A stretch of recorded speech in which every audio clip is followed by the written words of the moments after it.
Assalamualaikum warahmatullahi wabarakatuh. Kembali lagi bersama saya, Cindy Barokah nih. Nah, sahabat Tani, pada video kali ini saya akan membahas yaitu treatment seed. Nah, treatment seed yaitu perlakuan benih.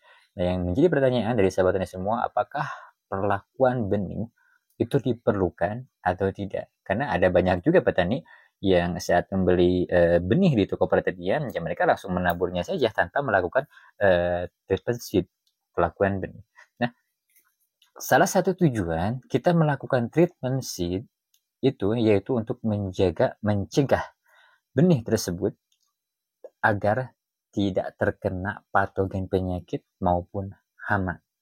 Nah, itu salah satu tujuannya dari segi pencegahan dari faktor patogen penyakit maupun hama, dan dari segi untuk meningkatkan imun tanaman atau meningkatkan vigor tanaman pada saat nanti tumbuh, itu berpengaruh juga. Nah, itu masuknya tujuannya ya dari segi pada saat pertumbuhan tanamannya, dan nanti pada saat benihnya juga kita melakukan treatment seed, itu akan mempercepat dari segi proses perkecambahannya, menserempakkan juga dari di proses perkecambahannya, dan juga meningkatkan presentase dari perkecambahannya yang mungkin dari segi perkecambahan dari benih tersebut pada saat kita menaburkan di lahan kita mungkin hanya 60% atau 70% saja. Tapi saat kita melakukan treatment seed, itu bisa saja menjadi naik persentasenya menjadi 90%. Nah, bisa saja seperti itu jika kita melakukan ya treatment seed, perlakuan benih. Nah, itu sedikit penjelasan pemahaman dari treatment seed yang perlu sahabat tanya ketahui seberapa penting treatment seed tersebut apabila kita mengaplikasikannya. Nah, pertama yang saya akan bahas yaitu pada saat kita ingin treatment seed atau perlakuan benih yang tepat. Nah, di sini saya akan menggunakan double treatment seed atau lebih khususnya double pencegahan. Pencegahan dari apa? Pencegahan dari patogen penyakitnya. Nah, karena kebanyakan dari yang menjadi masalah pada saat kita melakukan persemaian, ya lebah kecambah. Nah, itu yang sering terjadi di persemaian. Lebah kecambah tersebut itu terjadi bisa karena Vitium, Rhizotenia, atau Phytophthora. Nah, itu yang sering terjadi. Nah, nanti kedepannya ada yang lebih berbahaya lagi, yaitu Layu maupun layu bakteri. Nah, dari treatment seed ini salah satu pencegahan juga. Pencegahan dari layu fusarium maupun layu bakteri juga. Sama juga pencegahan. Pencegahan paling awal, yaitu treatment seed tersebut. Nah, pertama kita langsung saja. Yang pertama yang mesti sahabatnya lakukan yaitu ya umum, yaitu ya perendaman benih. Nah, biasanya kalau sahabat ini ya melakukan perendaman benih, biasanya ya menggunakan air, ya pasti air hangat lah yang diberikan. Benih tersebut itu direndam dengan air hangat. Nah, tapi di sini saya lebih merekomendasikan ada tambahannya. Jadi tidak menggunakan air hangat saja. Saya merekomendasikan ada tambahan. Tambahan yaitu menggunakan fungisida atau bisa juga ditambah insektisida dan bisa juga ditambah nutrisi atau tambah juga JPT bisa. Banyak campuran ya tidak masalah. Itu demi kebaikan dari benih tersebut agar benih tersebut terjaga dari segi benihnya pada saat berkecambah dan terjaga juga di persemaian. Nanti nyambung juga pada saat persemaian vigor atau tanaman itu lebih kebal, lebih kuat. Nah, nyambung juga. Nah, untuk tambahannya apa? Nah, dari segi tambahannya, fungisida yang bisa sahabatnya tambahkan ada banyak sebenarnya. Ada banyak. Tapi yang paling utama, yang saya rekomendasikan dari segi perendaman benih, itu menggunakan fungisida dengan cara kerja yang sistemik. Yang sistemiknya. Nah, apakah cara kerja kontak itu bisa? Bisa saja, tapi saya lebih merekomendasikan untuk treatment dari segi perendaman benih, yang sistemik itu yang diutamakan. Kenapa begitu? Nah, ini untuk lebih berjaga-jaga saja dalam benih tersebut, entah benih apapun, benih kacang-kacangan, benih terong, benih cabai, atau mungkin dari bawang merah atau padi. Dengan melakukan pengaplikasian fungisida dengan cara kerja sistemik, itu sangat penting diaplikasikan pada perendaman benih karena bisa saja pada benih tersebut di lapisan luar benih itu ada spora dari jamur bakteri patogen penyakit. Itu bisa saja. Bahkan paling bisa juga di dalamnya. Spora jamur maupun bakteri patogen penyakit itu sudah masuk di dalam lebih dalam lagi pada benih tersebut. Itu bisa saja terjadi walaupun pada kemasan pabrikan bisa saja terjadi. Nah, oleh karena itu saya merekomendasikan cara kerja sistemik lah yang diutamakan agar nanti pada saat perendaman cara kerja sistemik itu tidak hanya di luar saja mengatasi dari patogen penyakit atau spora yang menempel di luar dari benihnya, tapi yang sistemik itu bisa lebih masuk ke dalam lagi dari benihnya untuk mengatasi dari spora atau bakteri atau patogen penyakit yang sudah berada di dalam benih. Nah, cara kerja sistemik tersebut bisa sangat efektif untuk mengatasi dari patogen penyakit tersebut yang memang sudah berada di dalam benih. Untuk yang ada di luar benih sudah pasti bisa teratasi, dan yang paling inti yang di dalamnya, yang berada lebih dalam lagi pada benih tersebut. Nah, pada intinya tujuannya yaitu untuk mensterilkan benih tersebut, terutama dari patogen penyakit sporanya yang sudah berada di dalam. Nah, itu cara kerja sistemik mesti digunakan. Yang pertama. Yang kedua, kalau kita menggunakan cara kerja yang sistemik, itu artinya bahan aktif cara kerja sistemik tersebut itu akan masuk ke dalam benih tersebut, di dalamnya, berdiam di dalamnya. Nah, jadi pada saat tanaman tumbuh, benih tersebut itu berkecambah, itu di dalamnya sudah ada di jaringan sel tanaman tersebut, sudah ada bahan aktif yang sistemik di dalamnya, yang nantinya jika patogen penyakit menyerang, nah di dalam benih tersebut itu sudah ada bahan aktif yang bisa melindungi dari dalam. Nah, oleh karena itulah dari segi penggunaan fungisida sistemik, saya sangat merekomendasikan pada pengaplikasian untuk ya di perendaman benih. Yang pertama untuk mensterilkan setelah benihnya steril. Berikutnya yang cara kerja sistemik, fungisida sistemik itu sudah ada di dalam benih tersebut. Nah, yang nantinya pada saat berkecambah, bahan aktifnya masih ada di dalam jaringan sel tanaman tersebut saat berkecambah, entah itu di perakaran, batang maupun daun, itu masih ada yang sistemiknya, yang sebelumnya kita rendam dengan fungisida sistemik. Nah, itu penjelasannya mengapa harus menggunakan fungisida sistemik pada saat perendaman. Berikutnya dari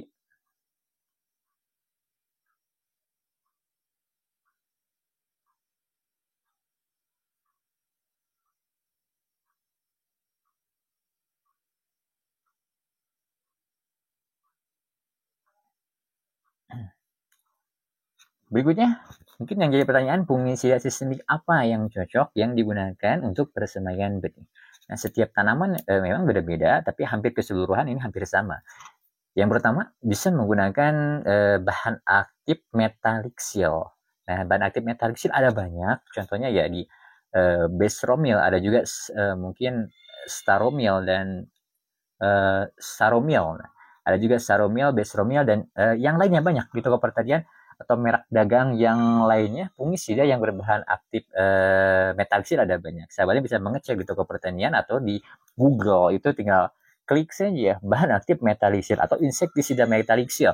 Nanti akan keluar di Google tersebut berbagai macam fungisida yang berbahan aktif metalixill. Berikutnya dari golongan azaxystrobin dan golongan storbilurin. Nah, kedua golongan tersebut itu bisa juga dipakai di perendaman benih, itu sistemik juga sama. Contohnya apa? Contohnya yaitu ya amistartop yang umum lah. Amistartop saja pakai. Itu bahan aktifnya azaxystrobin beserta dengan difeneconazole. Nah, itu bisa diaplikasikan, ditambah dari difeneconazole-nya itu ada JPT triazole yang nanti bisa membantu dari segi mempercepat dari segi perkecambahan benih, bisa juga membantu. Dan untuk memaksimalkan juga dari segi pertumbuhan dari benihnya bisa membantu juga, bisa menggunakan dari golongan triazole tersebut. Ya, gunakan amistartop yang ada dua bahan aktif sistemik, azaxystrobin dengan difeneconazole, atau yang lainnya bisa bisa menggunakan sinergi, bisa menggunakan ya keseluruhan lah, keseluruhan golongan triazol, mau heksa bisa. Mungkin yang jadi pertanyaan, apakah akan menghambat dari segi pertumbuhan dari benihnya atau tidak? Tidak akan menghambat untuk di persemaian, walaupun kita menggunakan misalkan sinergi yang ada propiconazolnya tidak masalah, tidak akan menghambat kalau di benih, tidak akan benar, kecuali kalau sudah di persemaian kita aplikasikan sinergi misalkan itu akan menghambat. Nah, kalau di benih tidak akan menghambat dari segi perkecambahan benih dan pertumbuhan kedepannya tidak akan menghambat. Nah, seperti itu. Itu untuk golongan triazol dan strobilurin. Berikutnya yang lainnya bisa menggunakan carbendazim, bisa. Carbendazim itu bagus juga nantinya dari segi pencegahan kedepannya untuk fusarium juga, bisa juga. Dan yang masih satu golongan dengan carbendazim ya benomil bisa juga, yang ada di Benlok bisa juga dipakai, atau Provisur yang bahan aktifnya propimicab itu bisa juga, atau yang lainnya mungkin ntar saya cek Insurmac. Nah, atau Insurmac bisa, Insurmac itu dua bahan aktif piracostrobin. Nah, ada piracostrobin golongan strobilurin dan ada juga dimitomorphnya untuk Insurmac. Nah, Insurmac bisa sahabat digunakan juga karena dua bahan aktif itu sistemik keduanya. Dan untuk dimetomorphnya juga bisa. Yang dimetomorph tunggal bisa. Seperti contohnya ya Acrobat, ada Zampro. Nah, itu bisa juga diaplikasikan di persemaian. Itu sistemik juga sama dan nyambung juga ke pencegahan untuk misalkan Phytophthora, Pythium, Rhizotoria, nyambung yang saya sebutkan tadi keseluruhan untuk mengatasi dari patogen penyakit tersebut itu masih nyambung, bisa sahabat digunakan. Berikutnya binomial sudah, mungkin yang terakhir bisa juga menggunakan fungisida biologi yang ada basilusnya. Nah, itu bisa juga yang menggunakan fungisida biologi. Nanti fungisida biologi tersebut yang ada basilusnya itu biasanya ya akan melindungi di permukaan, akan menempel mikroba positif tersebut akan menempel di apa sih namanya?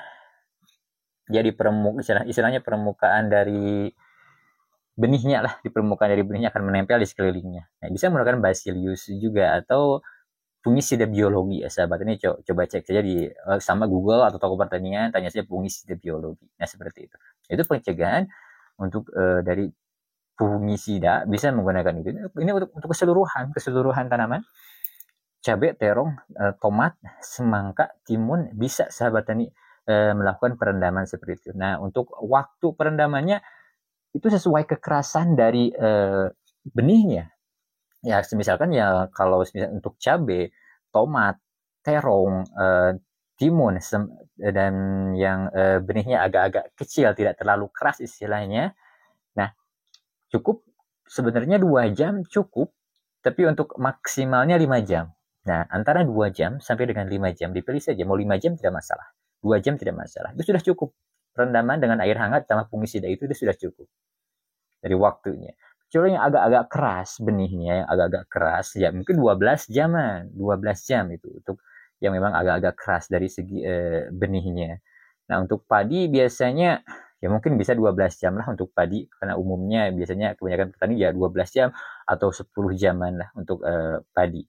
Nah, untuk padi fungisida perendaman bisa tetap sama menggunakan yang sistemik. Kalau saran saya gunakan yang tadi itu.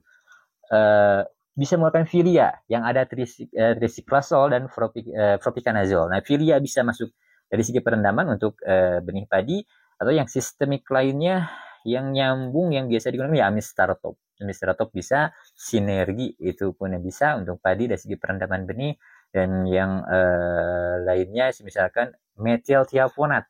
Metiltiafonat ya itu bisa juga menggunakan bahan aktif metiltiafonat, contohnya yang ada di Dense. Nah, seperti itu.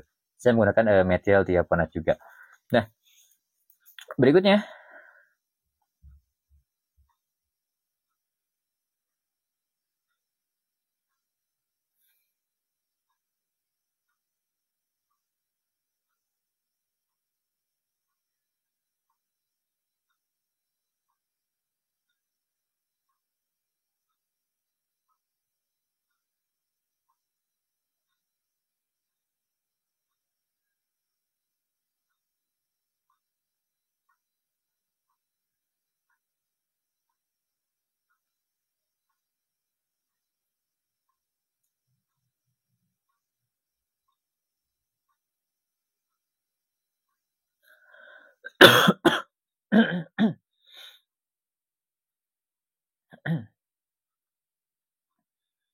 Untuk bawang merah juga sama bisa juga karena bawang merah umumnya itu terkena moler, fusarium. Nah, pencegahan paling awal bisa saja kita melakukan treatment seed yaitu dari segi perlindungan di awal-awal dari benihnya untuk menjaga perlindungan awal ini dari fusarium tersebut. Nah, untuk pencegahan awal-awal untuk fusarium bisa menggunakan carbendazim dari segi perendamannya bisa juga menggunakan golongan triazol, ya amistartop bisa juga, atau ya kojo atau filia itu bisa juga, atau yang bahan aktifnya benomial itu bisa juga.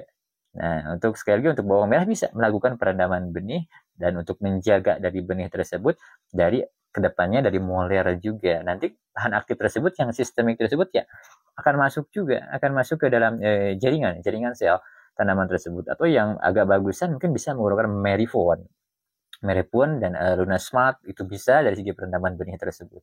Ya, bebas yang sistemik saja. Yang sistemik yang sesuai tergantung tujuan kita. Tujuan kita dari segi pencegahannya apa ke depannya. Misalkan yang kita takutkan moler. Nah, kita langsung saja pencegahan di awal-awal dari segi benihnya kita lindungi dari awal-awalnya menggunakan yang bahan aktif yang khusus untuk fusarium tersebut. Ya, golongan triazol, strobilurin, triazol yang difenoconazole, fluconazole, hexaconazole nyambung juga untuk pencegahan dari fusarium tersebut atau dari carbendazim, benomial. Nah, itu nyambung juga bisa juga untuk bawang merah dari segi perendamannya. Nah, itu dari segi fungisidanya.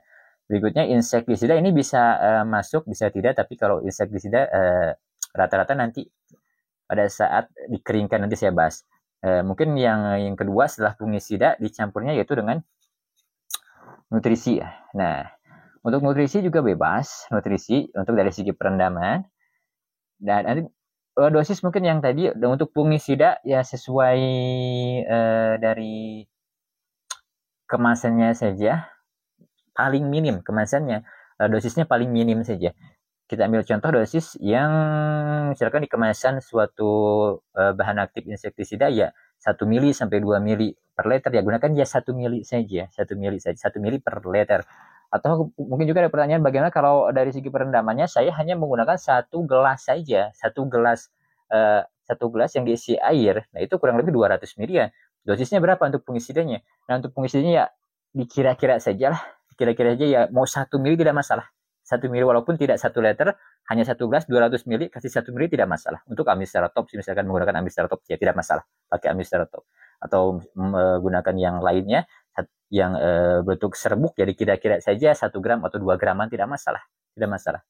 Seperti itu dari segi dosisnya. Nah, itu dosisnya. Nah, berikutnya yang tadi masuk ke nutrisi.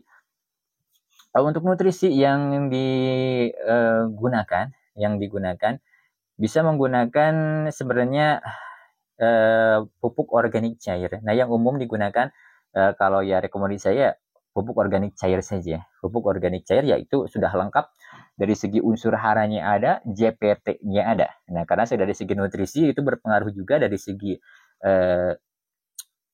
untuk benih sangat berpengaruh juga nantinya dari segi mempercepat dari segi perkecambahan benih atau menserempakkan nyambung juga karena dari pupuk organik cair itu sudah ada nutrisi makro maupun mikro walaupun kecil tidak masalah, makro mikro ada dan ada juga JPT-nya. Biasanya pada pupuk organik cair itu hampir keseluruhannya itu ada JPT-nya, ada JPT-nya.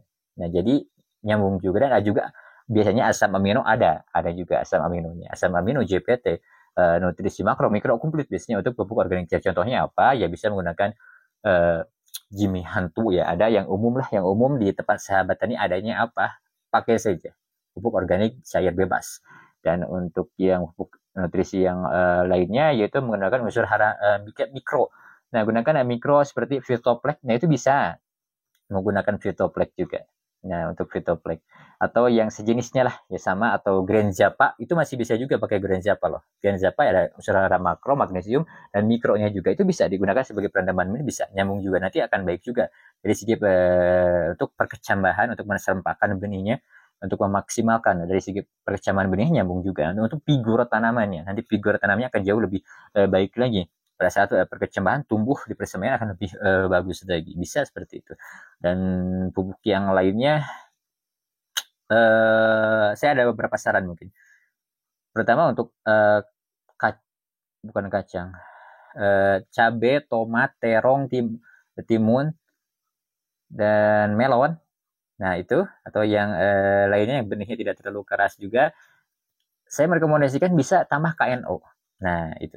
Nanti KNO akan berperan juga dari segi perkecambahan untuk memaksimalkan sekali lagi memaksimalkan dari segi perkecambahan benihnya agar tumbuh lebih maksimal. Yang utama vigornya. Nanti vigor tanamannya akan lebih bagus lagi pada saat persemaian. Nah seperti itu KNO3.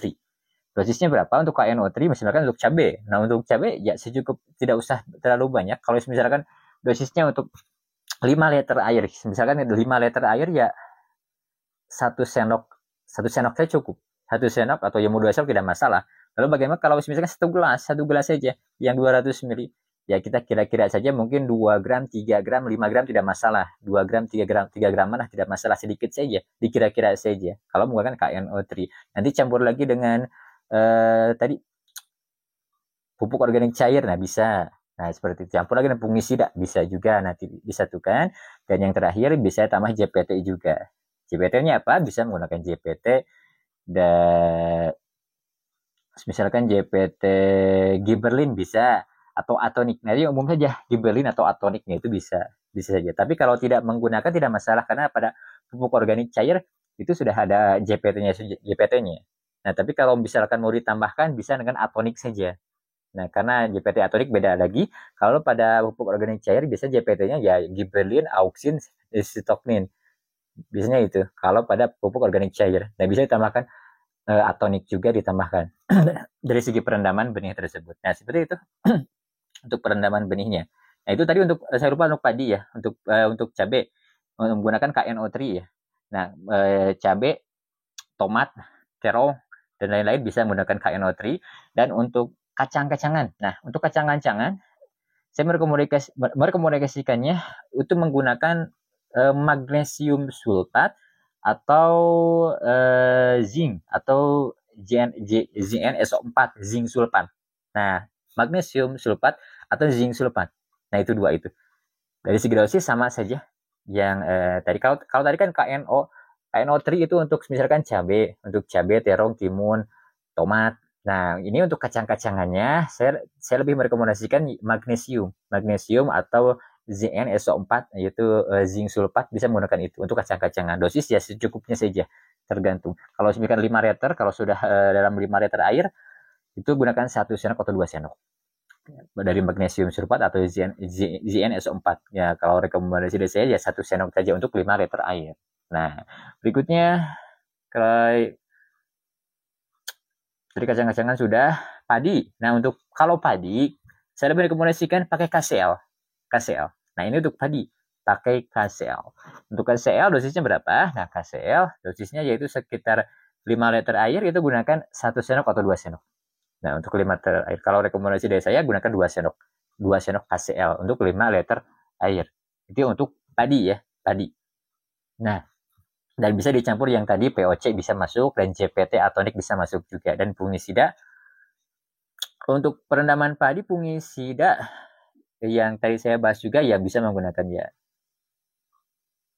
Filia atau Sinergi atau Amistartop bisa.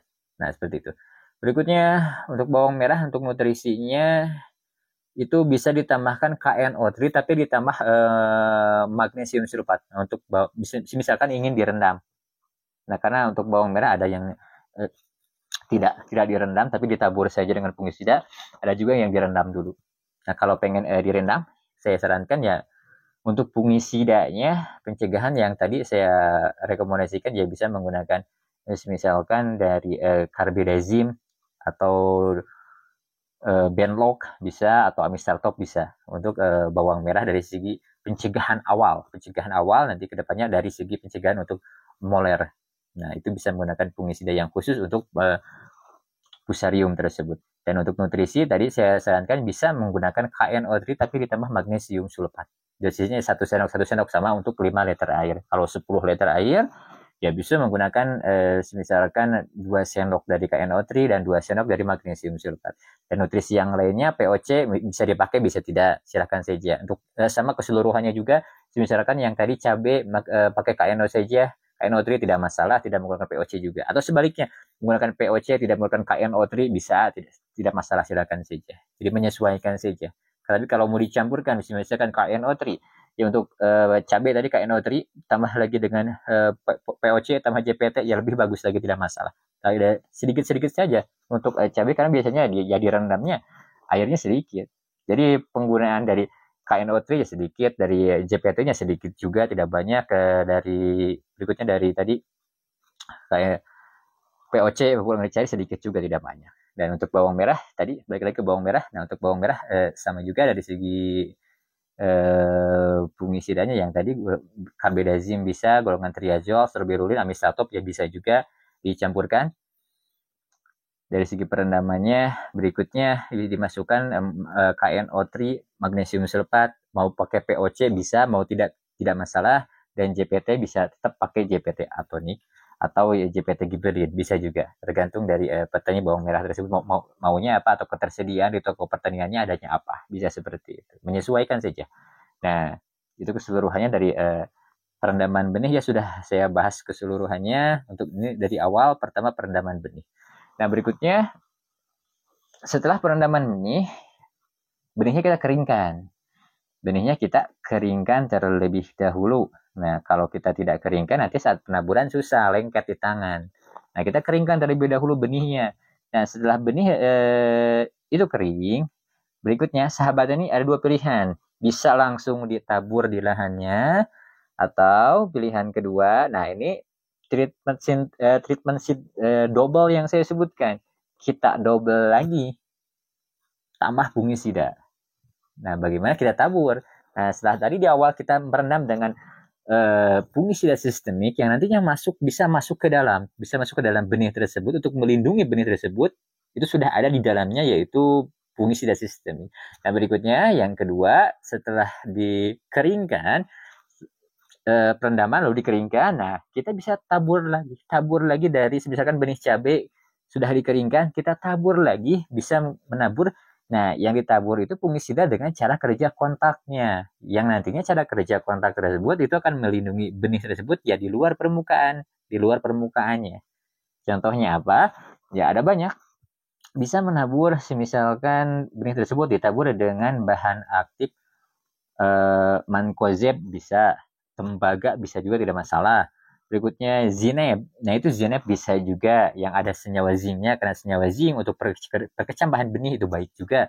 Zineb, ziram, propineb. Propineb ya seperti antrapol, zineb ziram, atau ya seperti yang ada pada Ziplo. Nah Ziplo itu bahan aktifnya ziram, nah itu bisa juga dipakai.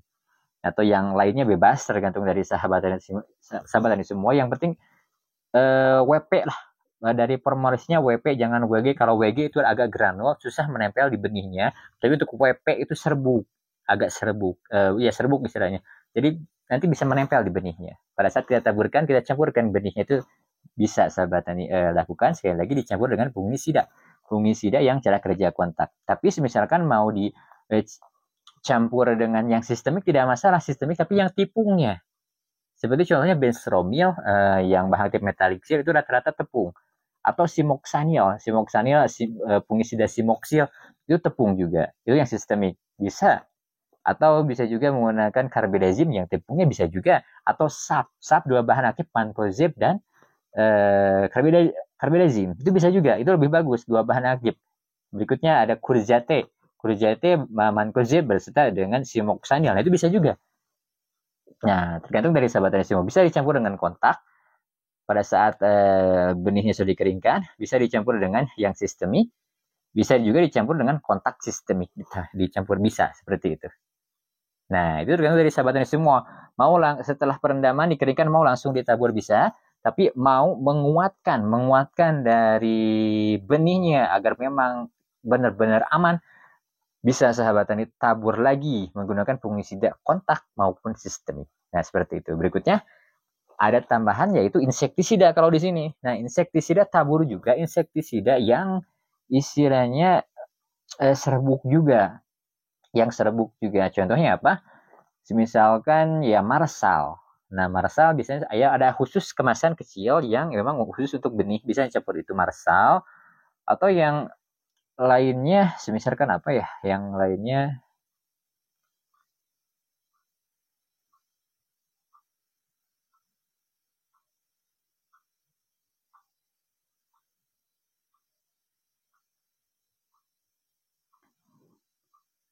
imidakloropin. Nah, imidakloropin juga bisa sahabat tani masukkan ada dua itu. Mungkin yang tepung ya Marsal dan imidakloropin, atau mungkin ya dangke juga ada, bisa menyambung juga untuk dangke yang serbuk, bisa juga sahabat tani gunakan. Atau yang tadi pada saat perendaman bisa sahabat tani campurkan sedikit regen, itu bisa saja tidak masalah, regen atau Marsal yang cairnya masih bisa. Nah, itu tidak masalah juga, silakan saja. Nah, atau kalau mau dicampurkan setelah perendaman, yang dikeringkan dengan insektisidanya yang dicampurkan ya yang tipung-tipung dicampurkannya, yang seperti Marsal. Marsal yang berbentuk tepungnya ada, bisa sahabat dicampurkan Marsal tersebut. Jadi yang dicampurkan tadi bisa fungisida cara kerja kontak atau sistemik atau kontak sistemik. Dan ditambah lagi dengan insektisida Marsal yang tepungnya. Nah, berikutnya dicampur. Nah, barulah kita taburkan. Nah, jadi perlindungannya double. Tadi di awal dari fungisida sudah masuk ke dalam benihnya, sudah ada melindungi, dan pada saat kita campurkan lagi, jadi di luar benihnya ada cara kerja kontak atau cara kerja sistemik, tergantung kita mau pakainya apa. Itu sudah melindungi juga dari kulit benihnya. Jadi pada saat kita taburkan, insya Allah akan aman dari patogen penyakit yang akan menyerang, karena sudah ada pencegahan double pada benih tersebut. Entah itu di luar benihnya atau masuk ke lebih dalamnya, sudah ada dari fungisida untuk mencegah dari patogen penyakit Phytophthora rhizotonia vitium. Nah, seperti itu. Ini juga bisa dilakukan pada bawang merah juga, sama bawang merah juga. Bawang merah bisa direndam dulu. Berikutnya pada saat terakhir, pada saat sudah agak kering, bisa dicampurkan dengan, kalau rekomendasi saya untuk bawang merah, bisa sap. Atau yang sejenis dengan sap, ya bisa. Nah, karena ada karbidazimnya. Karbidazim itu baik juga untuk mengatasi atau pencegahan untuk moler. Bisa menggunakan sap, atau yang lainnya bisa mungkin menggunakan kurjate, ya masih nyambung juga, menggunakan kurjate bisa juga. Nah, seperti itu. Nah, berikutnya yang ketiga yaitu tanahnya. Nah, kalau tanahnya saya merekomendasikan ya cari memang tanah yang benar-benar ya istilahnya steril lah. Steril, dan misalkan kalau sahabat ini emang agak ragu-ragu ini steril atau tidak tanahnya. Nah, kalau misalkan sahabat ini memang agak ragu dari segi tanah untuk persemaiannya, media tanahnya agak ragu. Nah, sahabat ini bisa mengaplikasikan ya hidrogen peroksida. Nah, jadi di tanah persemaiannya itu sahabat ini siram dengan hidrogen peroksida. Nah, hidrogen peroksidanya dosisnya bisa sekitar 10 ml per liter. 10 ml per liter untuk hidrogen peroksidanya. Nah, itu bisa sahabat ini lakukan. Atau sahabat ini bisa menyiram dengan fungisida, tidak masalah juga. Silakan saja disiram dengan fungisida cara kerja kontak, misalkan ya antrakol, ya bisa saja di lahannya. Tidak apa-apa, tidak masalah, karena saya sudah mencobanya pada saat disiram di lahan. Dulu kalau tidak salah saya menyiram dengan kabriotop. Kebetulan ada sisa kabriotop di lahan saya pada saat persemaian dulu waktu OR twist. Saya siram persemaian dengan kabriotop. Nah, itu alhamdulillah aman-aman saja, tidak masalah, tidak ada kendala pada tanahnya, maksudnya benihnya tidak masalah. Dulu justru saya juga saya membahas ini karena membandingkan pengalaman saya pribadi pada saat menyemai OR twist. Saya melakukan double pencegahan seperti ini, direndam. Setelah direndam, saya double lagi menggunakan fungisida yang cara kerja kontak. Kalau tidak salah dulu saya pakai apa, lupa lagi, mankoje biru kalau tidak salah. Mankoje biru itu dicampur lagi. Yang berikutnya lahannya saya siram lagi dari tanahnya, karena saya agak kurang pede dengan tanahnya dulu. Jadi saya untuk lebih pede lagi, tanahnya saya siram ya menggunakan fungisida Cabriotop dulu tuh. Ya siram menggunakan Cabriotop agar supaya lebih aman. Nah barulah saya tabur benihnya. Nah seperti itu. Kalau tidak menggunakan fungisida, sahabat ini bisa menggunakan ya hidrogen peroksida bisa. Tapi kalau sahabat ini merasa ya dari lahan media untuk pertumbuhan benihnya sudah aman, ya tidak masalah, langsung tabur tidak masalah karena pada benih itu pun sendiri sudah perlindungannya sudah kuat juga. Ya tidak masalah, silakan saja. Ini untuk lebih ekstra berjaga-jaga saja, sahabat bisa menyiram media tersebut untuk persembahyan ya dengan fungisida atau hidrogen peroksida. Nah itu tergantung dari sahabat tani semua. Atau untuk lebih steril, sahabat tani bisa menggunakan ya tanah yang berada di bawah daun bambu, daun pohon bambu maksudnya. Di bawah pohon bambu itu ya insya Allah aman karena kebanyakan mikroba positif di sana yang ada, ditambah lagi dengan sekam bakar. Nah itu cukup, itu insya Allah steril kalau bahan tersebut dari tanah yang berada di bawah pohon bambu dicampurkan dengan sekam bakar. Nah itu bisa seperti itu untuk media tanamnya. Mau dicampurkan lagi dengan kokopet ya tidak masalah, silahkan saja. Atau dari abu daun serbuk gergaji tidak masalah, silakan saja. Atau menggunakan ya tanah yang berada di bawah daun bambu saja dicampur ya dengan daun-daun bambunya yang istilahnya kita remukan lemaskan daun bambunya bisa saja, tidak masalah. Nah seperti itu dari media. Nah dari medianya. Nah semoga ini bisa dipahami keseluruhannya dari langkah awal sampai yang terakhir oleh sahabat ini semua. Dan ini bukan hanya sekedar ucapan saja, tapi pengalaman pribadi saya. Karena saya membandingkan OR Twist yang dulu itu saya melakukan perlakuan seperti ini, lalu saya bandingkan dengan yang kemarin. Kemarin saya yang lentur F1 tidak melakukan treatment seed. Nah, saya beli lentur F1 di online, berikutnya saya tabur saja, tidak melakukan perendaman, tidak menggunakan fungisida, lahannya juga sama, dari persemayan tidak saya siram fungisidanya, ya alhasil kalau tidak salah 60%-an yang jadinya, 60-70%-an lah kebanyakan, dan banyak yang terkena Phytophthora-nya juga, Pythium mungkin lah, Pythium atau Rhizotonia yang di persemayan, terutama yang cabai Cosmos. Nah dulu saya beli Cosmos agak banyak kan sebenarnya, alhasil Cosmos juga sama terserang dulu di persemayan karena ya tidak melakukan treatment seed ini.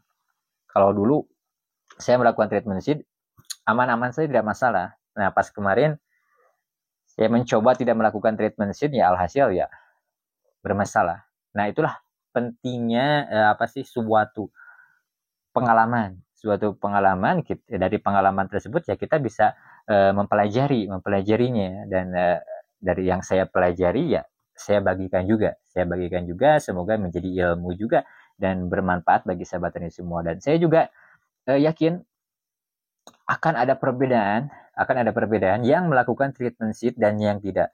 Sahabat ini bisa coba saja ya, satu bungkus cabai bagi dua benihnya, yang setengahnya lakukan treatment seed yang saya contohkan, dan yang satunya lagi tinggal tabur saja, jangan melakukan treatment seed. Saya yakin akan ada perbedaan. Perbedaannya apa? Dari segi ketahanan nanti pada saat di persemaian akan lebih tahan yang treatment seed, dan nanti saat pertumbuhan juga akan lebih kokoh, akan lebih kuat dari vigor tanamannya, akan lebih kuat. Dan dari segi perkecambahan tanamannya akan lebih banyak tumbuh yang melakukan treatment seed. Nah itu saya yakin bakal seperti itu dibandingkan yang tidak melakukan treatment seed. Nah seperti itu, mungkin hanya sampai di sini saja pembahasan kali ini, semoga bermanfaat. Mohon maaf bila ada salah-salah kata. Assalamualaikum warahmatullahi wabarakatuh.